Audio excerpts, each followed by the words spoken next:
Hello and welcome to the Conflict Skills Podcast. I'm your host, professional mediator Simon Good. I do this podcast to help you develop the tools and confidence for dealing with conflict, with a focus on workplace conflict, but the tools and frameworks can also be used in personal relationships as well. In today's episode, I'm going to be talking about something called negative spiral patterns. This is the kind of situation where during a relationship, things, for whatever reason, start to go downhill. It might be that you think someone else is annoyed at you. Maybe you're wondering if they're upset about something that you've said or something that you've done. They seem to be unusually grumpy, maybe a little bit more irritable and short. It might be that they're avoiding you, or maybe they just seem sort of a bit more abrupt and aggressive almost than they might normally be. We often find these situations really challenging, and they're the kind of thing that cause us a lot of stress. And part of the reason for that is that we're not sure what's going on. When we're dealing with uncertainty, that's one of the factors that can trigger the fight or flight response. So when our brain is trying to make sense of a situation and it doesn't understand it, that's the kind of thing that can cause fight or flight response. So cortisol, our stress hormone, is released, our body starts to pump adrenaline. So during these kind of phases in relationships, it's not uncommon for people to struggle to get to sleep or to unwind. We might have intrusive thoughts about this potential conflict in a relationship and we're not sure what's going on. So that's part of the reason, is that there's an uncertainty that is introduced. But the other thing that is at risk here is a sense of rejection. When someone's upset with us, like historically, if we're thinking about living in a tribe together, as 1,000 years ago, if someone else in your tribe was upset with you, that was a real risk because they might not share food or resources. Maybe they would find a way to hurt you or exclude you, that kind of thing. So it's not as simple as, worrying about my wife being grumpy with me or my boss is a little bit more irritable than normal. This is actually triggering quite a deep circuit, and again, that's very closely connected to that fight or flight response. So that's part of the reason why when someone seems to be upset with us, it often causes us a lot of stress, even if rationally we're able to understand it as not such a big deal. Just because my team leader's a bit grumpy with me, who cares? But what do you know, I keep thinking about that as I'm laying in bed trying to go to sleep. Formally, in terms of the psychological literature, this is sometimes referred to as reciprocal attack spiraling phenomenon, which is a real mouthful. I'll say that again. It's reciprocal attack spiraling phenomenon. And the acronym that you could use is RASP. Dr. Robert Bramson has studied this in reasonable detail. He talks about just a relationship going progressively sour.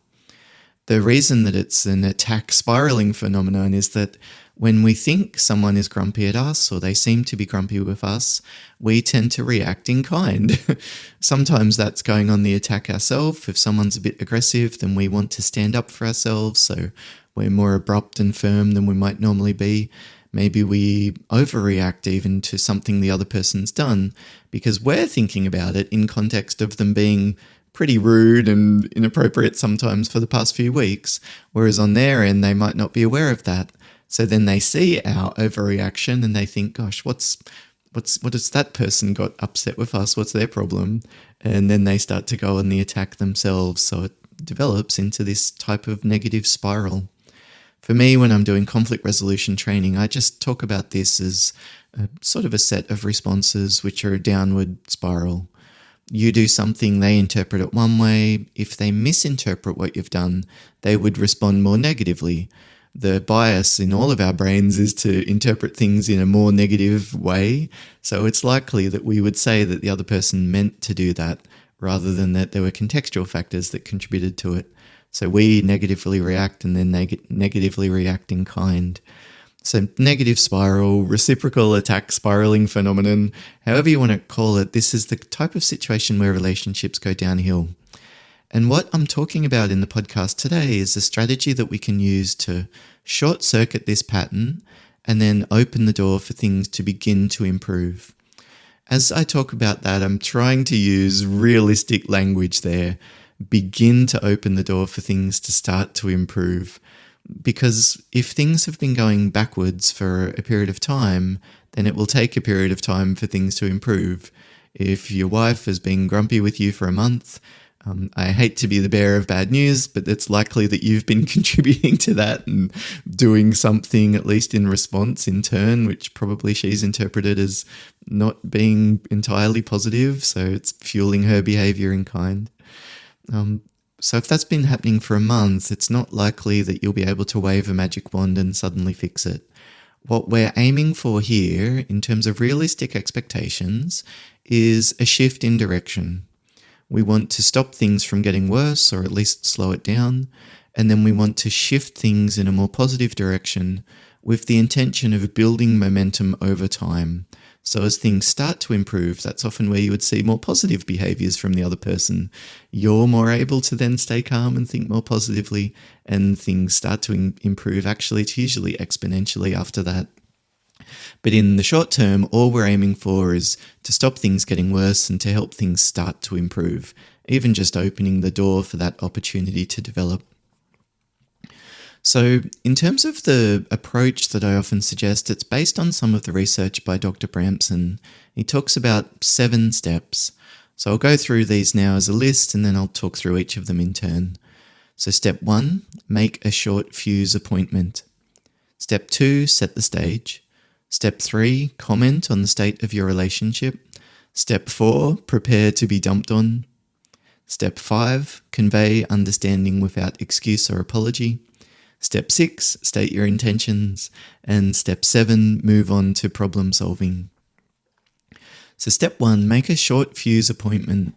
I even encourage this in informal settings, like talking to your partner about whether they're upset about something.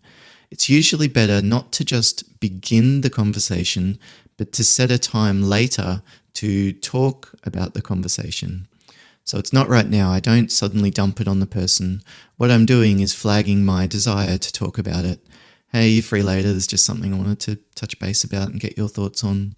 Or we would say to our boss, hey, I'm wondering if maybe you'd be free later this afternoon to catch up. There's something that I've been meaning to discuss. So we don't want it to be too far in the future, because that gives more time for the other person to worry about what we might want to talk to them about. They might know or think they know what we want to discuss with them, and so they start to become defensive. They imagine us criticizing them, and so they start to go through all of the possible justifications on their end. This, unfortunately, means that they often feel those emotions as if they were having that conversation. So then by the time we finally get to talk to them about it, they're already quite upset.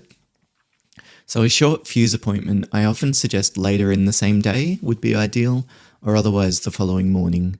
I wouldn't raise this on a Friday if possible. I'd wait until Monday and then try and talk to them about it on Monday afternoon.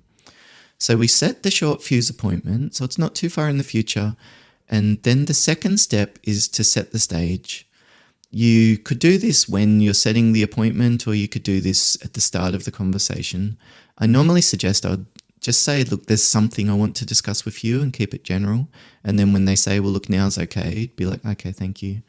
So then in terms of setting the stage, what we want to do is name the issue, but we want to do it in a neutral and mutual way. This is something that I often talk about with people who I'm coaching in conflict, is finding a way to name the issue, but you don't want it to come across as critical or judgmental. If we say to someone, I wanted to talk about how you're treating me lately, well, of course, that immediately implies criticism. It's me against you type of dynamic that can start to develop, and it's typically not a very helpful way of framing the issue. What we're wanting to do is to put the topic on the table for discussion, but not trigger the fight or flight response, defensiveness, resistance in the other person, which means that as we put the topic out there, it needs to not come across as critical. We don't want to build in uncertainty, which would trigger the fight or flight response. We don't want to imply any sense of guilt or judgment, because that's going to trigger that defensiveness and resistance. And we don't want to do it in a way that comes across as threatening in any other way, like raising our voice or yelling at them and not getting them a chance to speak, that kind of thing. So in short, I suppose we want them to feel a sense of control, and we want them to have a sense of connection with us. We're on the same page here. We're working together here. So I wouldn't say something like, I want to talk about how you've been treating me lately. I might say something like, I just wanted to talk about how things have been between us lately. Or I just wanted to talk about our working relationship. Or I wanted to talk about scheduling and rosters for the next month, just to make sure that we're on the same page. Or I wanted to talk about how we communicate about parenting decisions. I'd just like us to make sure that we're both clear about what to expect from one another. You're not feeling like I'm coming and raising an issue when you're in the middle of focusing on something else, but we also have a chance to discuss issues so that things don't fester and we're not making decisions at the last minute now under pressure. Step 3 is commenting on the state of the relationship. So here again, we want to try and find a mutual and neutral framing. I really like words like, there's been some tension between us lately, or I wonder if there's been some crossed wires. I wonder if maybe we've got different sets of expectation or different ideas about what we want or need from one another, different ideas about how we communicate, different ideas about how we parent together. That's not implying that one is better than the other or someone's right and wrong. It's just observing a difference. So again, I think that let's make sure we're on the same page. Let's clarify expectations. Let's find a way to make sure that we're meeting all of our needs effectively. That's often a better way to frame it than saying you've been a jerk and I wanted to talk to you about it lately to let you know how I feel about how annoying you've been. There is a real, skill to this, but also important is a genuine intention. It's so tempting to come across as justifiably outraged or, the other person is so wrong and you want to let them know how you feel. So that's a really common mistake I think people make when they're trying to start these type of conversations, is almost starting it by saying, I want to let you know how angry I am, or I want to let you know how upset I am about something that you've done. I want to let you know how wrong I think you've been behaving. Well, in a bizarre way, that almost seems justified. People say, it's really important to talk about your feelings and you should be open and transparent and honest. And I suppose, in a way, those things are all true. They might be valid principles that we hold. But what's the bigger goal here? You probably want trust and connection and friendliness and fun in the relationships that you have. It's not enjoyable, it's not relaxing or really easy to live with when someone's upset with us. So some people might tell themselves a story like they don't mind conflict, or they're a very confident kind of person, things don't rattle them. Well, of course these things rattle you. We've all evolved to live in tribes. We're connected, as in our brain structures are connected. So to sort of expect that you're not going to have things affect you if it's a work relationship, well, says who? Your brain doesn't know what's a work relationship and what's a personal relationship. So I think even having realistic expectations of ourselves is something that's also quite important. Because if we don't, that's often where it spills out. I want to talk to you about how upset I am. That's often because I somehow feel that that's justified in the moment. Whereas if I pause and think, well, what's really important here is I don't want the other person to keep doing what they're doing, that they're upsetting me or it's hurting me. Or I need to find a way to get over this thing that I'm upset about, and maybe talking about it together would be helpful for that.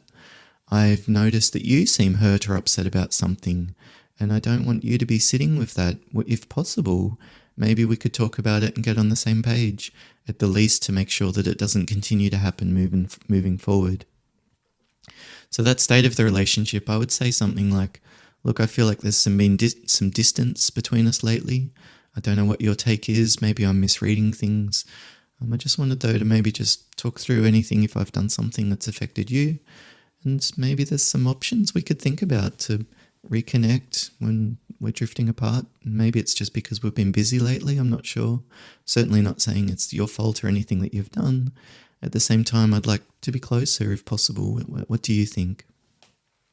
So name the issue, talking maybe also about the future as well as the past. And then the fourth step is prepare to be dumped on. So if we've said something like, it feels like things have been tense between us lately, what's your take on the situation?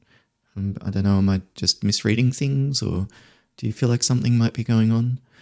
Well, They might say something like, no, it's all fine. I've got no idea what you're talking about, mate. Or, I don't know, I'm just busy at work lately, or I haven't been sleeping well. Well, I suppose in that case, at least, we've given the opportunity to raise the issue and open the door for potentially talking about it with us in the future. It might be that they didn't expect this from us, and so they would need some time to think it through before they actually do share how they're feeling. Or maybe they're not upset about something. Maybe it is just to do with work.